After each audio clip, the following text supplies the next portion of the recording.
Hai, namaku Ben.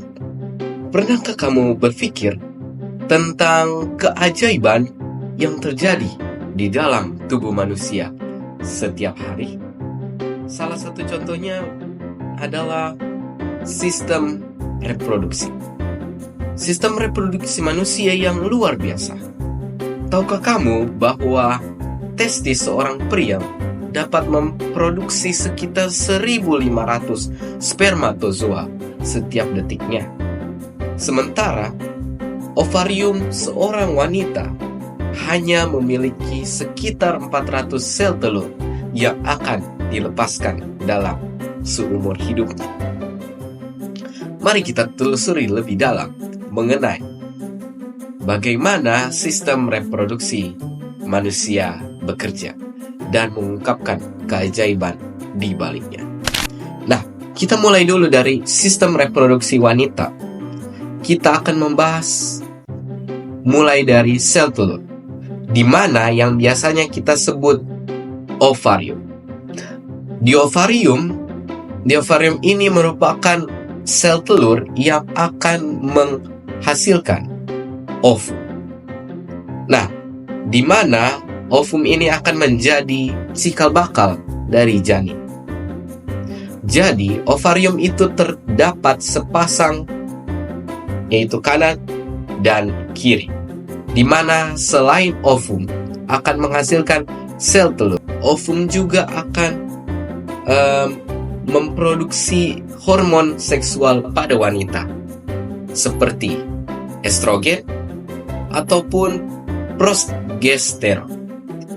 Setiap wanita datang bulan itu akan menghasilkan satu sel ovum, di mana sel ovum itu akan berjalan ke sebuah saluran yang kita sebut namanya tuba falopi.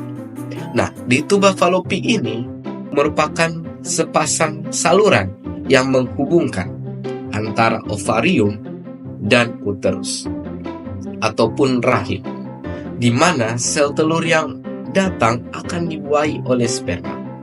Di saluran tuba falopi ini, selanjutnya kita akan masuk ke uterus atau rahim, di mana merupakan suatu lokasi janin akan bertumbuh dan berkembang. Di dalam perut ini akan menempel embrio dan berkembang biak di daerah uterus tersebut. Nah, di dalam uterus itu kita disebut namanya endometrium, merupakan lapisan dari uterus yang mengalami perubahan tebal tipisnya, sesuai dengan persiapan untuk menerima embrio. Jadi, setiap wanita datang bulan, jika tidak terjadi pembuahan, lapisan endometrium ini akan dikeluarkan saat wanita menstruasi. Nah, saat endometrium ini dikeluarkan, itu akan melewati salah satu gerbang yang kita sebut serviks. Jadi, serviks ini merupakan bagian bawah rahim yang menghubungkan antara rahim dengan vagina, di mana vagina ini merupakan saluran luar, bagian luar yang elastis yang menghubungkan serviks dan luar tubuh wanita. Nah, itu dari sistem reproduksi wanita. Sistem reproduksi pada pria, yang biasanya kita mulai dari testis terlebih dahulu, di mana memang testis ini akan menjadi sumber penghasil benih-benih sperma yang ada. Nah, jadi testis ini merupakan sepasang organ kecil. Dia ada dua, berbentuk oval yang terletak di dalam skrotum. Skrotum itu kantung dari testis yang terlihat dari luar, di mana fungsi utama dari testis memang menghasilkan yang namanya sperma dan hormon seksual pria, terutama testosteron. Selanjutnya kita masuk ke yang bagian luar, yaitu skrotum. Tadi skrotum itu ya bentuknya seperti kantong kulit, di mana fungsinya sangat krusial, sangat penting. Jadi skrotum ini akan mempertahankan suhu dari testis. itu menjadi suhu yang optimal agar testis tersebut dapat terus menghasilkan atau memproduksi sperma dengan baik. Baru kalau misalkan kita lihat lebih dalam lagi, ada yang kita sebut namanya epididymis, di mana epididymis merupakan saluran yang berkelok-kelok. Dia khasnya di situ yang melekat pada setiap testis. Fungsinya itu tempat penyimpanan dan pematangan awal sperma. Dari epididymis tersebut akan dialirkan ke yang namanya ductus efferens, yang merupakan saluran panjang yang menghubungi epididymis ke bagian uretra. Jadi, saluran ini membawa sperma dari epididymis ke saluran ejakulasi. Lalu setelahnya itu ada seminal vesica, di mana kelenjar seminalis panjang, kelenjar yang terletak di belakang kantong kemih.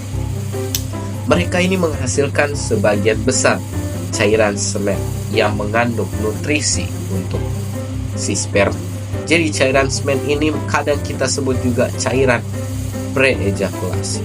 Jadi sebelum sperma keluar, umumnya akan ada cairan pelumas. Itu cairan semen yang berasal dari kelenjar seminalis ini. Di sini juga ada, kalau kita lihat, ada kelenjar prostat. Nah, kelenjar prostat ini akan merupakan kelenjar kecil yang terletak di bagian bawah kantung kemih laki-laki, di mana kelenjar ini menghasilkan cairan prostat yang membentuk sebagian besar semen dan membantu motilitas sperma prostat. Dan selanjutnya ada kelenjar terakhir, yaitu kelenjar Koper, di mana kelenjar Koper ini sepasang kelenjar kecil yang terletak di pangkal uretra. Kelenjar ini akan menghasilkan cairan pre-ejakulasi yang membantu membersihkan uretra dan memfasilitasi perjalanan secara. Dan yang terakhir, kita akan masuk ke uretra, di mana uretra itu merupakan saluran akhir. Sperma akan keluar dari testis dan dikeluarkan saat laki-laki ejakulasi. Nah, itu sistem reproduksi yang dapat saya sampaikan. Kurang lebihnya mohon dimaafkan. Terima kasih. Wassalamualaikum warahmatullahi wabarakatuh. Keep curious.